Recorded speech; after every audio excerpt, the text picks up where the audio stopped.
Yellow just walking in the house in my road, gotta make her put it on. She don't like wearing clothes, just left Concord, North Carolina. I was licking on booty in a whole lot of vagina. Eat a boozer with some ice cream, she'll remember you. Ice Cube make it chip, shiver like the winter do. City with the crew, had to get some food. I see you looking like you do. Had to make a move, It's me and my goonies gonna be gripping the toolie. They think it's a game to me and the gang is gonna play Call of Duty. Cause when it comes to the static, oh my is steady active.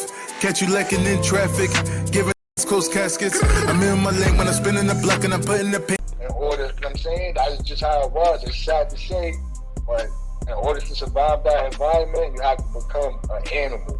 Because if you don't, you're gonna get taken advantage of. You're gonna be washing clothes. You're gonna be washing other niggas' boxes, socks, tank tops, all of that. Oh man, they thought I was playing when I said you gotta wash people's drawers, even if there's shit in it. Back then, what we call them May tags. We had personal May tags back then. And niggas was doing that for soups too, because you know people don't have families out here. Some people, you know what I'm saying, so they gotta survive, they gotta eat, and the food there, you know, that shit is garbage. Trash. Besides like the chicken and all like certain shit. I only like the chicken and the tacos, because you can put chicken seasoning over all of that. You can make it work. That's a fact. You can make it work. I don't even remember nothing else.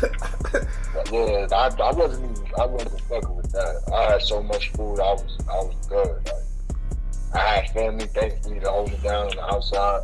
You know what I'm saying? My wife, you know what I mean? I've been with my wife for 9 years, over like 10 years, 15, 12 years. That's good. I respect that too, man. I respect that too. See, now I'm gonna let you know right now, I want to get you on a different video and talk about love and relationships. Cause I'm working on a podcast, and I'm gonna be talking about like things like that. Cause you know I'm trying to like bring the female audience in. You know what I'm saying? So I'm glad you got your lady, because it's some real good questions that I could get answered from you. You know what I'm saying? So we could figure this out. Definitely. Cause you know nobody stay together no more. Nah, that's a fact. You know what I'm saying? Nobody stay together no more. You know what I'm saying? But all right, so you how long you been home? When you came home? Shit.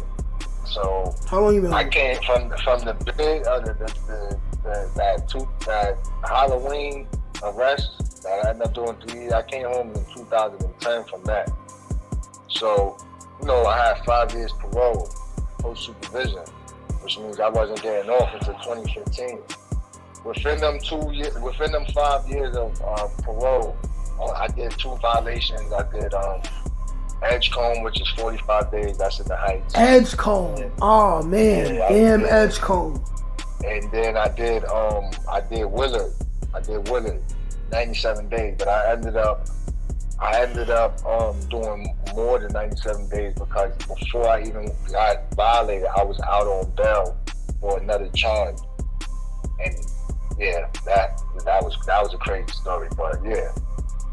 I was out on bail for a robbery that I actually did not commit, with a co-defendant that I've never even seen a day in my life. And yeah, so I came home from that was all in the midst of the 5 years. I ended up beating that case 2.5 years later, thankfully, because they was trying to give me like 13 years. That was my offer. So I ended up beating that case, and I was still out in the street, basically, you feel me? And I was still getting locked up for dumb shit like smoking weed, getting caught with weed, bullshit, arguing with the cops, going back and forth with the cops. Because on my block, they used to be on my block on foot, like literally every day, all day, like all night, all day. Y'all still got the tower over there, right? I remember the last time I was around, the tower. Over here no more. Not no more. It hasn't really been too much going on over here, thankfully, but it's still stuff going on. But you know, it's quiet right now. But so yeah, that was in the midst of all that 5 years post-release supervision shit. I ended up I finished that shit with only 2 violations, thankfully. Cause I know niggas that have like 5, 6 violations in 5 years. And I finished that shit 2015, October. And then from there, like I said, I was getting arrested still for little bullshit. And then the last time I got arrested was in 2019 for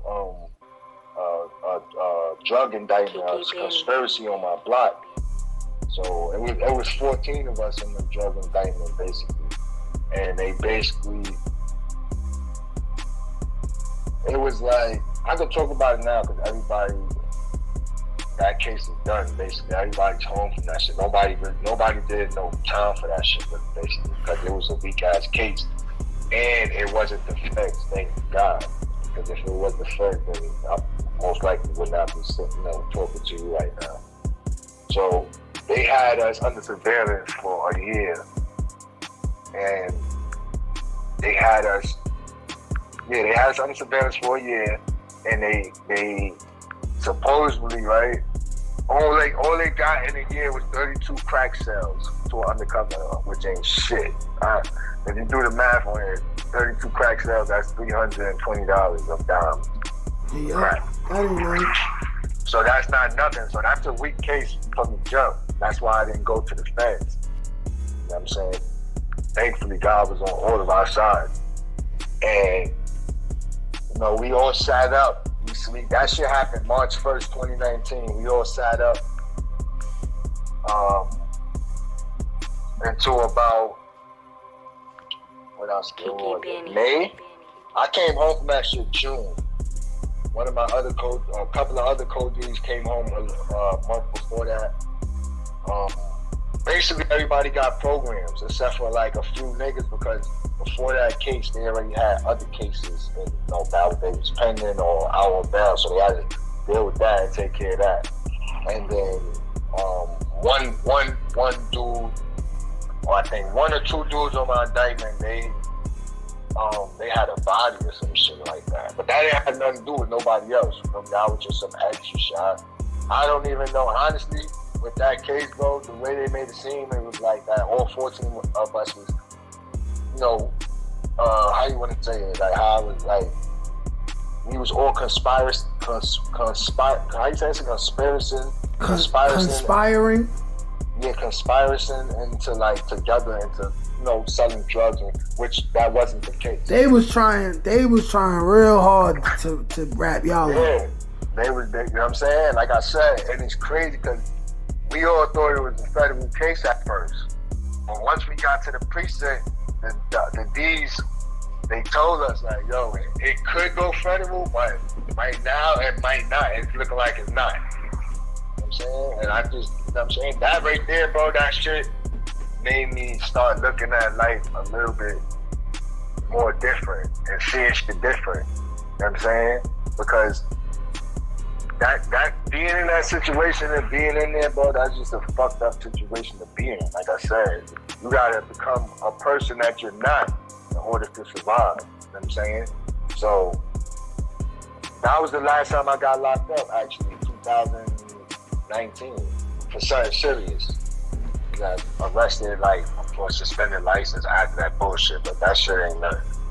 But that was the last time, and, you know, ever since then, I know I changed. I had to change. It's not that, you know what I'm saying, I wanted to change myself anyway, but I just had to do it. Like, it was just the right thing to do, because once you realize that you have only one life to live, and you take that shit as serious as anything you ever took in your life, you're gonna understand and know that this is not something you need to play with. Your life ain't a game of Monopoly or checkers. It's a game of chess when you're making certain moves in life. You understand?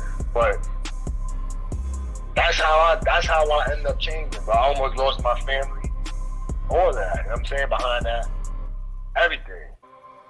You know what I'm saying? So it comes a point in a person's life. For me, for example, it's like, you know what I'm saying, you have to want to do better. You have to want to be rich. You have to want to be wealthy. Like, who doesn't want to do that? You know what I'm saying? And illegal is not going to pay. You could get all the money illegally, but one day they gonna get you, man. Catch up to you. That's a fact. They gonna get you, and they always do. So, and once you realize those facts of life, and you start looking at life different and like realizing, like I said, you only have one life to live, so you need to make the best of it. Not even have to, you need to. Because especially if you got kids, you know what I'm saying? You ain't gonna be here forever. One day you gotta go. So you wanna leave something behind for your kids. And you wanna plant that seed in them from a younger age to do the right thing. You know what I'm saying? And become successful in life. Because being successful ain't hard, bro. It's really not. People may talk and make it seem like it's hard, but if you start from a young age and you look at other people that made mistakes and been in prison and made stupid decisions and messed their life up, and now they all, messed up, they can't really do nothing, and they all older and it's over basically. If you look at that and learn from that at a young age, success is all right there for you. All right there for you. Facts. That's why You feel me? That's why I do what I do, you know what I'm saying?